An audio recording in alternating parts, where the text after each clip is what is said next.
Malakas nga ba ang bagong revamp Granger? Para sa video na to, bibigyan natin ng quick tutorial ang bagong revamp Granger. Siyempre, unahin na natin sa bagong passive ni Granger. Bagong passive ni Granger ngayon is nagbibigay na siya ng permanent energy kapag nakaka-eliminate siya ng kalaban, creeps or minions, even assist. Kaya naman habang tatagal ang laro, makakapag-spam talaga siya ng maraming skill.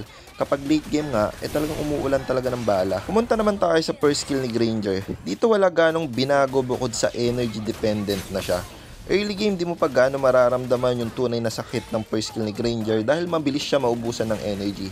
Pero habang tumatagal yung laro kapag nakapag-farm ka na, sobrang sakit talaga dahil spammable tong first skill niya. Halos wala nang cooldown eh. Muntik ko na pala makalimutan kasama sa passive ni Granger itong bagong icon na nai-stack sa kanya. Mas malaki yan, mas maganda kasi ibig sabihin nun, mas malaki yung cap ng energy mo pag mas marami na yung stack mo. Regarding naman sa second skill ni Granger is mas pinahaba yung duration ng cooldown nito. Pero wag kayong mag-alala, habang tumatama naman yung first skill nyo is nababawasan ng 0.5 seconds yung cooldown ng second skill nyo.